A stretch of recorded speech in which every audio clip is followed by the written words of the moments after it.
Sir, you'll need to move. This seat isn't assigned to someone like Yo. The words rang out sharp and clear, cutting through the quiet luxury of the first-class cabin aboard Apex Flight 451.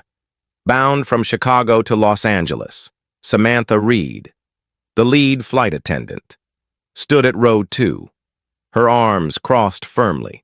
Though her voice carried a forced politeness, her expression betrayed the superiority of someone used to unquestioned compliance.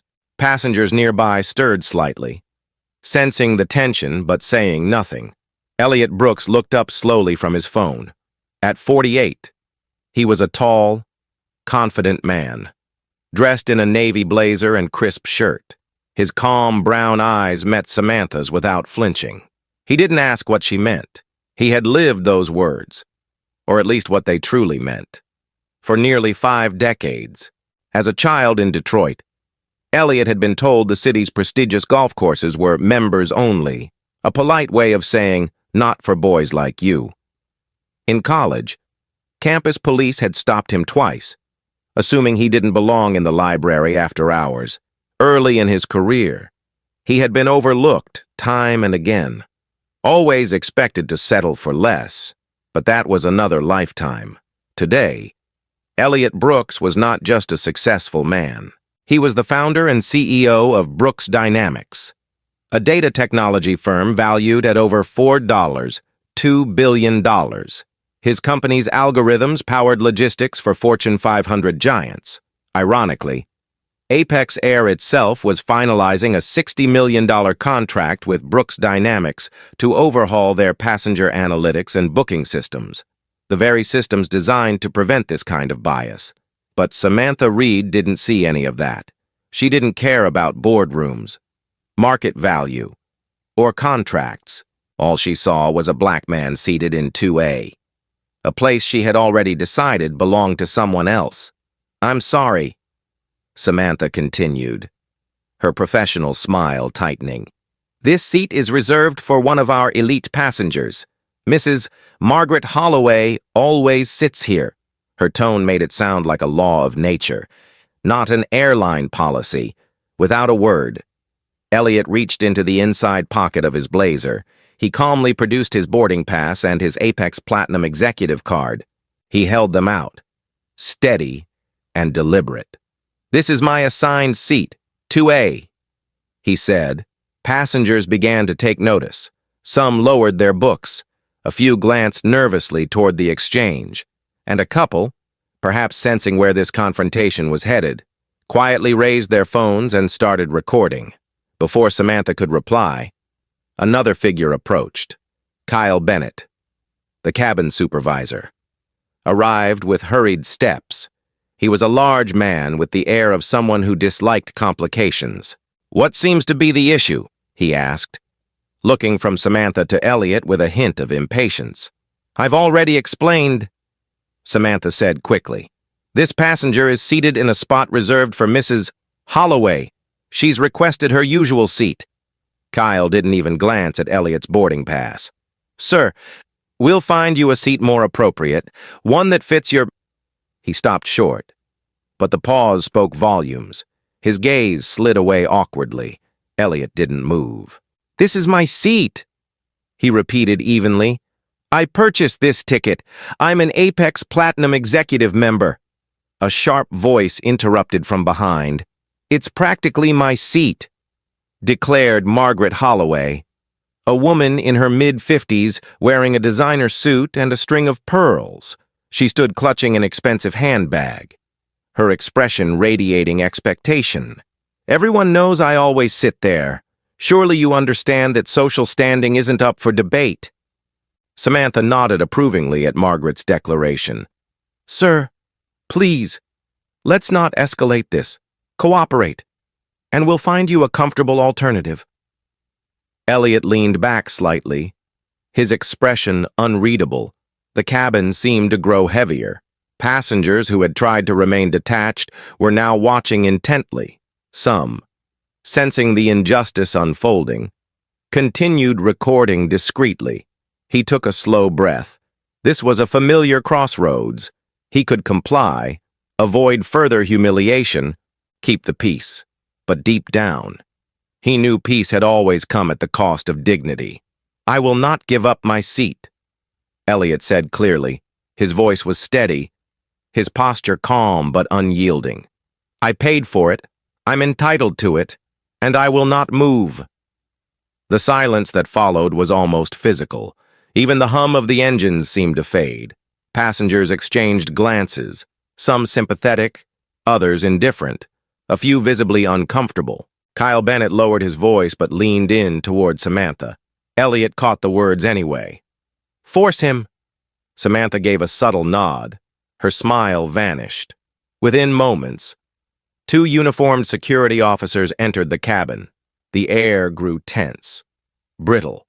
Several phones were now raised openly. Elliot gathered his laptop bag and briefcase. As the officers approached, he stood calmly. He wouldn't give Samantha or Kyle the satisfaction of a struggle. "I'll leave voluntarily," he said softly. "But you've just made the biggest mistake of your careers." Margaret Holloway smirked. Samantha folded her arms. Kyle looked satisfied. None of them understood. Not yet. But they were about to learn that they hadn't just insulted another passenger. They had insulted the man who held the future of their airline in his hands. Elliot Brooks stood calmly as the 2 security officers approached, their faces tight with discomfort. They likely knew this wasn't a routine removal, yet orders were orders. The first officer, a younger man with a badge that read J. Morales, spoke first. "Sir, we need you to come with us." Elliot nodded once, his expression composed. "I'll cooperate, but understand, this isn't over." Without raising his voice or creating a scene, he gathered his briefcase and stepped into the aisle. Every movement was deliberate. The cabin had fallen silent except for the occasional rustle of passengers shifting in their seats. Many held their phones aloft now, recording openly. As Elliot made his way down the aisle, he passed Samantha Reed and Kyle Bennett standing together. Arms crossed in silent victory, Margaret Holloway sat triumphantly in seat 2A, adjusting her expensive scarf as though nothing unusual had occurred. But it wasn't over, not by a long shot. At the end of the jet bridge, Elliot paused near gate 17. He set his briefcase down carefully and pulled out his phone. Passengers filed past him, some avoiding his eyes, others looking on with quiet sympathy. None had spoken up aboard the plane, but their silence was recorded now in dozens of videos already spreading online. He steadied his phone and began recording. "My name is Elliot Brooks. I was removed from my assigned seat in first class aboard Apex Air Flight 451. Despite holding a valid ticket and executive platinum membership, the stated reason? The seat was, quote, not meant for someone like me. This is my official record of the incident." As he spoke, a young woman with curly brown hair approached hesitantly. She held her own phone tightly. "Mr. Brooks?" she asked quietly. "Yes? I recorded everything, from the moment the flight attendant told you to move, all the way until they forced you off the plane." She paused, swallowing nervously. "And I caught something else." She pulled up the video on her phone. In the clip, as passengers muttered and phones recorded, Margaret Holloway could be seen slipping a folded bill into the cabin supervisor Kyle Bennett's pocket just before Elliot was escorted out. "I thought it was odd at the time," the woman continued, "but now, well, it seems pretty clear they were bribed." Elliot's eyes narrowed, but his tone remained steady. "May I have a copy of that footage?" "Of course." She quickly transferred the video to his phone and typed in her number. "If you need a witness, I'll testify. What they did was wrong." "Thank you," Elliot said sincerely. "Keep a copy for yourself. You may need it." She nodded, her hands trembling slightly. Just then, another man approached, older, with salt and pepper hair and a navy blazer. "Mr. Brooks, I captured it too. Same footage from another angle. Within minutes, 3 more passengers came forward, each with video recordings or photographs. Some had even captured Margaret Holloway whispering to Samantha Reed before the confrontation began. The evidence was overwhelming. This wasn't just a misunderstanding. It was a deliberate act of discrimination, amplified by bribery and abuse of authority. Elliot's phone buzzed. It was Nina Patel, his chief legal officer at Brooks Dynamics. "Sir, we're seeing social media chatter about your incident. Someone's already uploaded clips online. 2 of them have over 50,000 views in under 10 minutes. "Good," Elliot replied. "Mobilize the legal team. I want Apex's contract negotiations suspended immediately, and prepare a public statement." "Yes, sir." He disconnected and turned back toward the windows overlooking the tarmac. The Apex airplane was still parked at the gate. The same logo shining in the afternoon sun, a symbol of a company that had just committed the biggest mistake of its corporate life. But Apex Air didn't know yet how costly that mistake would be. Not only had they publicly humiliated Elliot Brooks, but they had done so in front of hundreds of passengers, dozens of cameras, and soon the entire world. Worse, they had jeopardized a $60 million technology partnership that could determine the future of their company. And now, there was evidence, concrete, undeniable, time-stamped, and corroborated by multiple witnesses. The ripple effects had only begun. Within 30 minutes of Elliot Brooks being forced from seat 2A aboard Apex Air Flight 451, the story had already begun to spread at an astonishing pace. Videos captured by passengers showing every moment of the confrontation, the cold, dismissive voice of Samantha Reed, the smug posture of Kyle Bennett, and the incriminating shot of Margaret Holloway slipping a folded bill into Kyle's pocket were making their way across social media. What began as a quiet injustice witnessed by a handful of passengers was now becoming a public reckoning. Hashtags like "Justice for Elliot" and "Not Apex Air Discrimination" surfaced on Twitter, Facebook, and Instagram. Within the hour, the most circulated videos surpassed 1 million views. Influencers, civil rights advocates, and even a few elected officials picked up the story, demanding transparency and accountability. Media outlets began reaching out for comments, and commentators on morning talk shows speculated about the potential fallout. At the headquarters of Brooks Dynamics in downtown Chicago, Elliot stood in the central conference room alongside Nina Patel, his chief legal officer, and Oliver Chen, his director of communications. On the large screen before them played multiple angles of the incident, provided by the passengers who had sent him the footage. Every detail was undeniable. There was no way Apex Air could spin this as a misunderstanding or a case of miscommunication.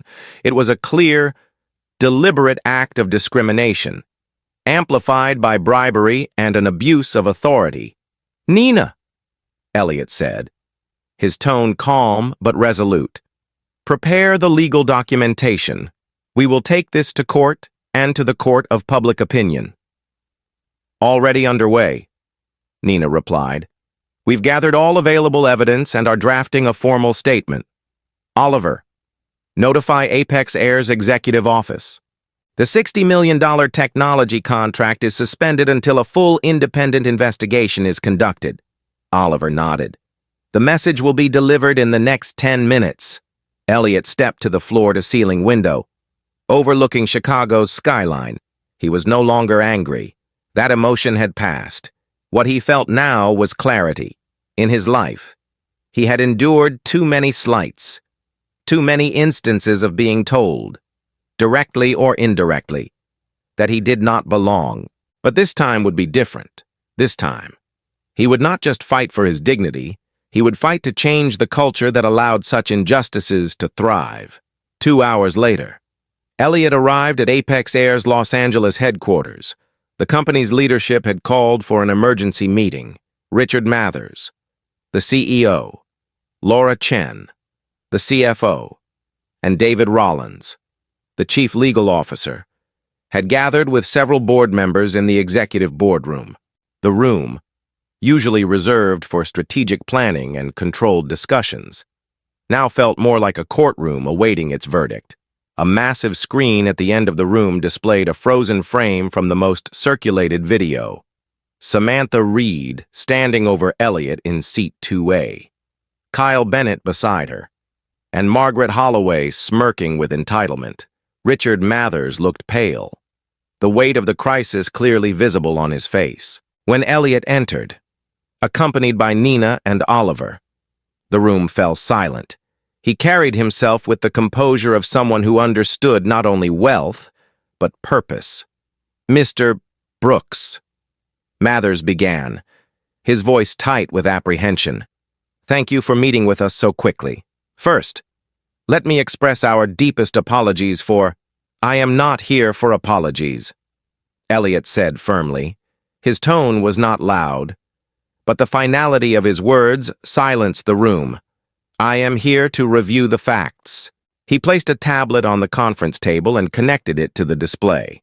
The paused video disappeared, replaced by a presentation titled "Systemic Failure: An Evaluation of Discriminatory Practices at Apex Air."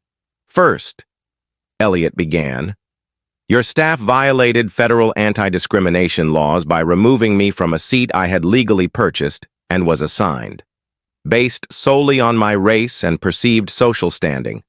He clicked to the next slide, which showed a detailed timeline of the incident, complete with video stills and transcribed quotes. "Second, your employees accepted a bribe from another passenger to facilitate that discrimination. This is not only unethical, it is criminal." Nina leaned forward. "Our legal team has gathered video evidence, witness statements from 5 passengers, and financial records suggesting an undeclared transaction. This exposes Apex Air to both civil and criminal liability." Mathers attempted to respond. "We have initiated an internal investigation." "An internal investigation will not suffice," Elliot interrupted. "The public no longer trusts corporate statements without visible, measurable accountability." The weight of his words settled heavily over the room. The head of public relations, who had been prepared with talking points, remained silent, knowing that nothing they had prepared would be sufficient. "Third," Elliot continued, "this was not an isolated incident. My analytics team has reviewed 6 months of customer feedback data. Patterns reveal disproportionately high rates of seat reassignments, complaints, and poor service directed toward passengers of color." He advanced to the next slide, which displayed a bar graph illustrating significant disparities in treatment across racial and socioeconomic lines. "Finally," Elliot concluded, "this incident threatens the very survival of Apex Air. Your stock has already dropped 14% this morning. Analysts predict further declines. Advertisers are reconsidering their partnerships. Consumer advocacy groups are organizing boycotts." Mathers rubbed his forehead. "We have prepared corrective actions. They will not be enough," Elliot said. "The public will not accept half measures. They will only accept actions that are visible, enforceable, and accountable." Nina added, "If immediate and substantial corrective actions are not taken, we will proceed with litigation and notify federal regulatory agencies."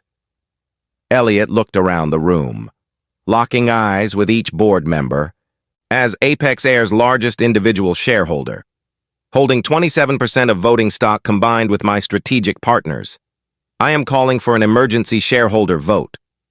A ripple of shock moved through the room. One board member whispered to another, "He's not bluffing." "I propose the following actions," Elliot said, clicking to the final slide.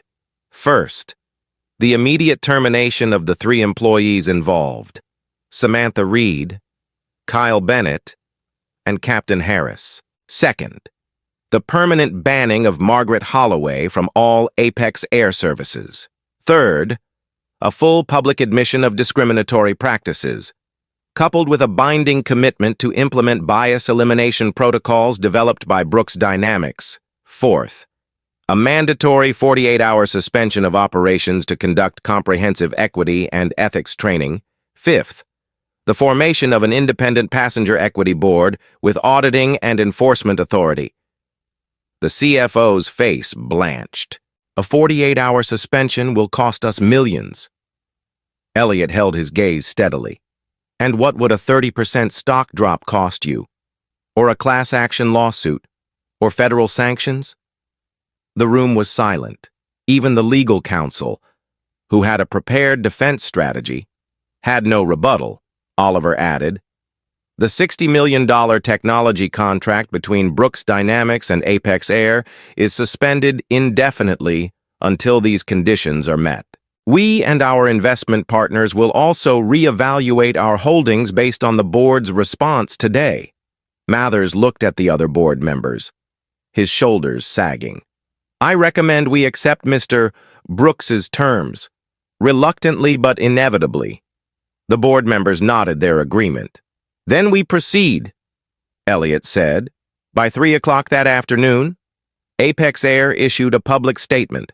The company announced the termination of the involved employees, the permanent ban of Margaret Holloway, and the adoption of Brooks Dynamics anti-bias protocols. Additionally, the airline pledged $25 million toward industry-wide diversity and inclusion initiatives. Major news outlets reported the resolution as a landmark moment for corporate accountability. Commentators described it as a decisive, if costly, response that could serve as a model for other corporations facing similar crises. But for Elliot, this was not about personal vindication. It was the first step in a broader cultural transformation. This was no longer just about Seat 2A. It was about changing an industry. By the end of the same day, the first waves of accountability began to sweep through Apex Air. The public statement had gone live at precisely 3 p.m., detailing the company's agreement to all 5 of Elliot Brooks's conditions. But statements were just words. The real consequences, the ones that would change lives and send ripples through every corner of the company, were still to come. The 3 individuals named in the agreement were notified by Human Resources within the hour. Samantha Reed, Kyle Bennett, and Captain Harris were each instructed to report to the 12th floor conference center at Apex Air's Los Angeles headquarters. It was not framed as a disciplinary meeting. It was simply titled Administrative Review, but none of them misunderstood the gravity. At precisely 5 p.m., the 3 entered the conference room where a long table stood beneath fluorescent lighting. Gone were the polished surroundings of the first-class cabin, the crisp uniforms, and the entitled smiles they had worn earlier that day. Samantha arrived first. Her once perfectly tailored uniform now seemed too formal, almost theatrical. Kyle followed. His usual broad-shouldered confidence diminished. Captain Harris, who had said little during the incident but had failed to intervene, entered last. Shoulders stooped. Seated at the far end of the table were Apex's HR director, the company's general counsel, and 2 security officers standing discreetly by the door. On the table lay 3 sealed files. None of the accused were offered coffee or pleasantries. The HR director began without ceremony. Miss Reed, Mr. Bennett, Captain Harris, after a thorough investigation, including multiple video recordings, witness testimonies, and data reviewed by both internal audit and Brooks Dynamics independent compliance team, we have reached conclusive findings. She opened the first file, glancing at Samantha. Ms. Reed, you abused your authority as lead flight attendant to unjustly target a paying passenger. You initiated and escalated a discriminatory action based solely on race and perceived social status. You acted without following protocol, ignored Mr. Brooks's valid boarding credentials, and refused to de-escalate even when presented with evidence of his entitlement to the seat. Samantha opened her mouth as if to speak, but no sound emerged. There was no defense that could withstand the video evidence played repeatedly across news stations and social media for the past several hours. The HR director turned to Kyle Bennett. "Mr. Bennett, as cabin supervisor, you failed in your duty to protect passenger rights. Instead, you reinforced discriminatory actions and accepted a bribe from another passenger to facilitate the removal of Mr. Brooks from his legally assigned seat. Evidence confirms you gave the directive. Force him. To your team. That decision alone has defined your career and has placed this airline in legal and financial jeopardy." Kyle looked down at the table, hands clenched tightly together. His earlier dismissiveness had vanished. All that remained was a hollow regret and the realization that his position of power had not protected him. It had exposed him. Finally, the HR director addressed Captain Harris. "Captain, while you did not initiate the discriminatory behavior, your failure to intervene once aware of the situation constitutes negligence. As the highest authority on the flight, you were responsible for ensuring passenger rights were upheld. You allowed a biased and unlawful decision to be enforced under your command." The captain gave a faint nod. Unlike Samantha and Kyle, he offered no protest. His silence acknowledged the truth.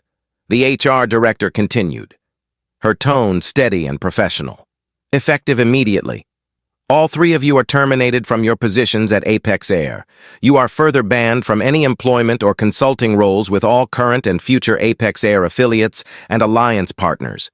Your actions have also been reported to the Federal Aviation Administration and the Department of Transportation's Civil Rights Division.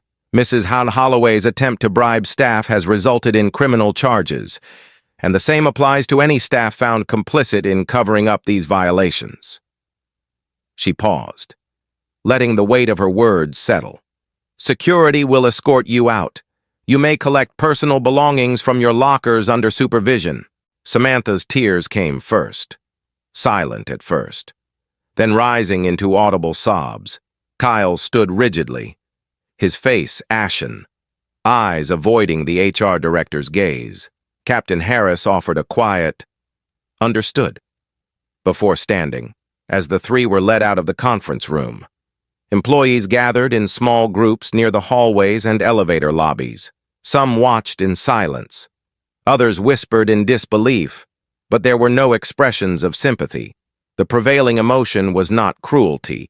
It was recognition that accountability had finally arrived in a company long plagued by whispers of unfairness and bias. Word spread quickly among the staff. The firings were not seen as isolated punishments, but as the start of something larger. Apex Air employees who had once feared retaliation for speaking up about unfair practices now felt an unfamiliar but welcome emotion: hope. The following morning, at headquarters and airports nationwide, Apex's Employee Equity Council, a new body formed as part of the agreement with Brooks Dynamics, held their first internal sessions. Staff gathered not to assign blame, but to share experiences and begin understanding how a culture of silence had allowed injustice to fester. Some employees admitted they had witnessed similar incidents in the past, but had stayed quiet, fearing job loss or professional backlash. Others acknowledged participating in biases unconsciously, following routine protocols without questioning whether those protocols were just. A young flight attendant named Melissa, who had worked in economy class during Elliot's flight, spoke candidly. "I remember that flight. I didn't know what was happening in first class at the time, but I've seen situations like that before. I never said anything because I thought it wasn't my place. I was afraid." Elliot, who attended the first employee session, addressed the room. His presence was not to intimidate, but to listen. "And that," he said, "is why this isn't about punishing three people. This is about confronting the culture that kept everyone silent. This time, the only difference was that they underestimated the wrong person." The room was silent. Many nodded. Some lowered their eyes, while others finally felt free to lift their heads. That same afternoon, Brooks Dynamics began installing its proprietary AI monitoring system within Apex's customer service operations. The technology would track seating assignments, customer complaints, and employee interactions, identifying patterns of bias before they escalated into systemic failures. For the first time in Apex Air's history, data would not be used to defend the company's image. It would be used to enforce fairness and prevent future abuses. Passengers began to notice the difference almost immediately. Small, subtle changes at first. Gate agents addressing all passengers respectfully, regardless of appearance. Flight attendants intervening when witnessing mistreatment. And supervisors reviewing seat reassignments more carefully. Stories began circulating on social media. Not of discrimination, but of surprising fairness. One particularly notable account came from an older Latino man who described being treated with uncommon respect and dignity during his recent flight. It was not a grand gesture, but it resonated with those who had long feared mistreatment when they traveled. Apex's share price, which had initially fallen sharply in the wake of the scandal, began to stabilize. Some investors returned, others, while cautious, praised the company's transparency and willingness to reform. But the real measure of success lay not in the stock ticker, but in the shifting attitudes of the employees and passengers. In the weeks following the firings, Elliot remained deeply involved, not as a punitive overseer, but as a partner in the transformation. He met regularly with the Employee Equity Council, listened to frontline staff, and reviewed performance data from the AI system. He made it clear that progress was not about perfection, but about accountability and the willingness to confront uncomfortable truths. At one of the final meetings of that month, Richard Mathers, the Apex CEO, addressed the gathered staff. "I know some of you wondered whether this was just another public relations exercise. I want you to know it's not. We are not doing this because we got caught. We are doing this because we must change." He looked toward Elliot, then back at the employees. "And we are changing because one man refused to accept what others would have dismissed as routine injustice." The employees applauded, not because they were required to, but because they felt the shift in their daily work lives.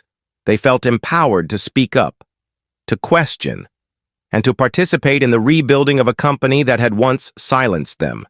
As for Samantha Reed, Kyle Bennett, and Captain Harris, their careers in commercial aviation had effectively ended. Margaret Holloway faced legal consequences and public disgrace. The silent complicity that had once protected such behaviors had finally collapsed. But for Elliot Brooks, the journey was not about ending careers. It was about ending a culture of silence and fear. The firings were not the conclusion. They were merely the beginning. Real change had finally taken flight. The days following the high-profile firings were unlike anything Apex Air had ever experienced. The company was no longer in crisis mode. It had entered a new phase, one not defined by damage control, but by rebuilding, true to the agreement brokered by Elliot Brooks. Apex Air grounded all domestic flights for 48 hours.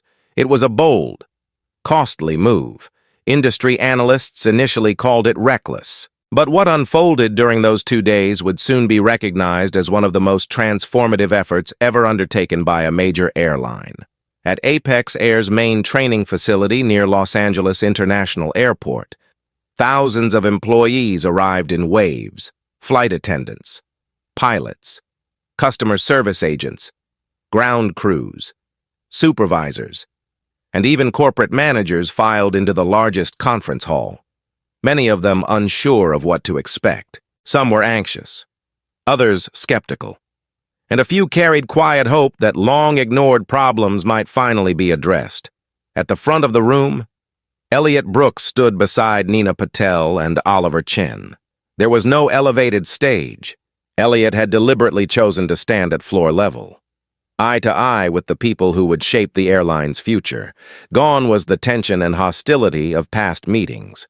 What filled the room now was anticipation. "This isn't about punishing 3 people," Elliot began. his voice steady but resonant. It's about understanding how a culture of silence, bias, and fear allowed injustice to happen. What occurred to me could happen to anyone, and it does, to people without money, without influence, without anyone to record the video or demand a board meeting. A hush fell over the crowd. This time, the only difference, he continued, was that someone underestimated the wrong person. That line, though spoken without bitterness, carried a weight that no one in the room could ignore. Some employees lowered their heads, others nodded slowly, acknowledging the painful truth. The training program titled Equity in Action. The Brooks Initiative was unlike any corporate seminar they had attended. Developed in collaboration with behavioral psychologists, civil rights experts, and Brooks Dynamics' own cultural intelligence team. It immersed employees in real-world customer scenarios, but these were not sanitized case studies. Actors recreated not just Elliot's experience, but those of countless passengers whose stories had gone unnoticed or unreported. Employees watched from the perspective of passengers being judged at ticket counters, ignored at boarding gates, or reassigned from first-class seats due to unspoken prejudices. The reactions were visceral. Some employees wept openly, others shifted uncomfortably, confronting the realization that actions they had once dismissed as standard protocol were often discrimination disguised as procedure. During one particularly emotional session, Melissa, the young flight attendant who had earlier confessed her fear of speaking out, stood up again. Her voice trembled but was clear. "I remember that flight. I worked in economy and didn't know what was happening in first class. But I've seen these things before. I stayed quiet because I was afraid. I thought speaking up would cost me my job." Elliot nodded gently. "And that's why this training isn't just for those who made the worst decisions. It's for everyone who was ever made to believe that staying silent was safer than doing what's right." Nina Patel added, "From this day forward, silence will no longer be demanded. It will never be rewarded. This company will protect and empower those who speak up against bias, not punish them." The message rippled through the room. For many employees, it was the first time they had heard such a promise spoken with sincerity and backed by the authority to enforce it. Later that afternoon, a new protocol was introduced, named the Passenger Equity Assurance Program. It outlined procedures for reviewing every customer complaint using Brooks Dynamics AI tools. These tools would identify patterns of bias before they could develop into systemic issues. Supervisors would no longer have the final word on seat assignments or customer disputes. An independent equity board would oversee all cases, ensuring transparency and accountability. If an employee witnessed discrimination, they were not just allowed to intervene, they were expected to. Failure to act would now carry consequences equal to committing the offense. The changes were not mere slogans. They were written into Apex Air's operational guidelines and corporate bylaws, making them permanent, even if future leadership changed. The next morning, as flights resumed, passengers immediately noticed subtle but meaningful changes. Flight attendants addressed every traveler by name, regardless of their appearance or ticket class. Gate agents responded to all concerns with respect and transparency. Supervisors intervened proactively in disputes. The tone of service shifted from transactional to dignified. Stories began circulating online. But this time they were different.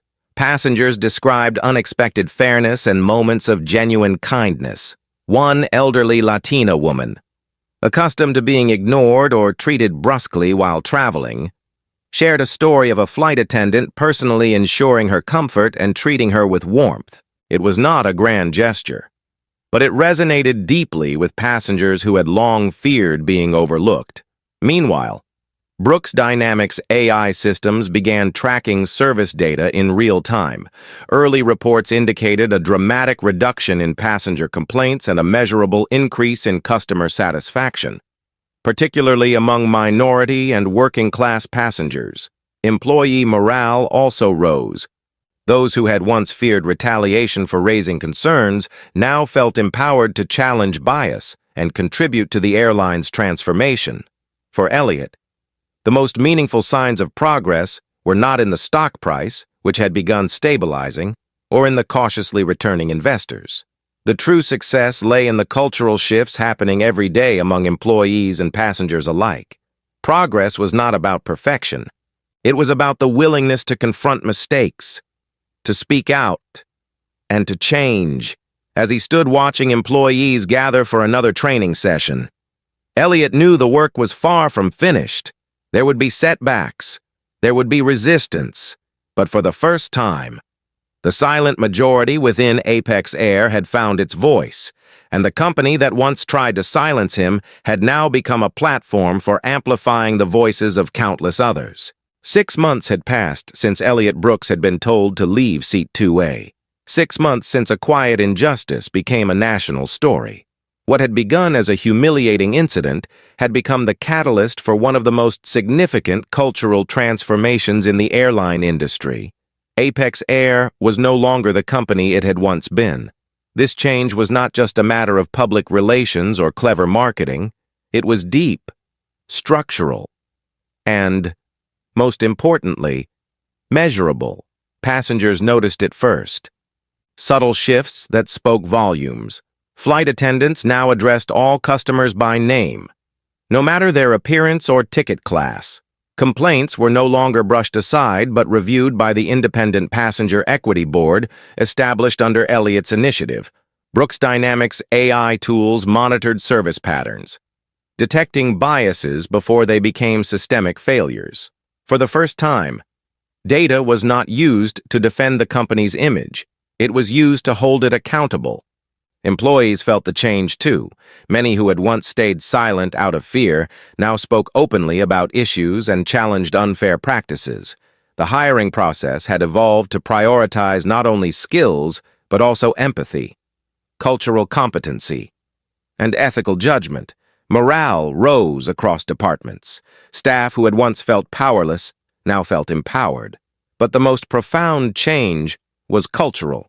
On a flight from San Francisco to Chicago, a young black woman approached a flight attendant with visible anxiety. She had read too many stories about discrimination in the skies and feared a confrontation if any problem arose with her seat. The flight attendant smiled. "We're here to serve every passenger with dignity. Ma'am, that's not just my personal promise, that's company policy now." The woman nodded, visibly relieved. Not because of words alone, but because she could see, hear, and feel the change around her. Elliot Brooks watched these developments not from press releases, but from the data his company continued to analyze. When discrepancies emerged, and inevitably, some still did, they were addressed transparently and swiftly. His commitment had never been to perfection. It had always been to progress. One afternoon, Richard Mathers invited Elliot to tour Apex Air's new employee training facility. What had once been a neglected warehouse was now a vibrant center dedicated to education, equity, and customer service excellence. Near the entrance hung a plaque etched in polished steel. It read, "To those who refuse to surrender their seat, and to those who refuse to surrender the fight for fairness." Elliot paused, reading the words, seeing his reflection faintly mirrored in the plaque's surface. Behind him, Richard approached quietly. "You didn't just change an airline," Richard said.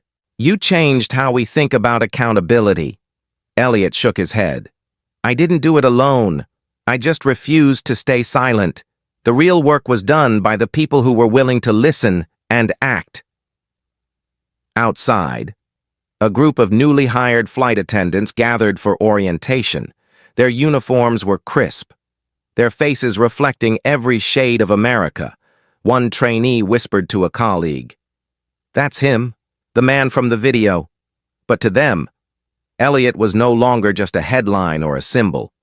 He was living proof that standing up, even when uncomfortable, could lead to real, lasting change.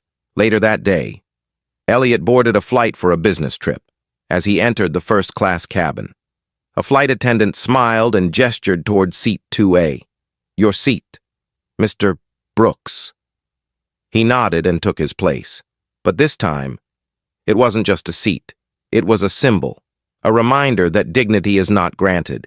It is claimed, and that sometimes the journey toward justice begins at 30,000 feet. If this story moved you, remember, dignity is claimed, not given. Like, comment, and subscribe for more inspiring stories. Thank you for watching.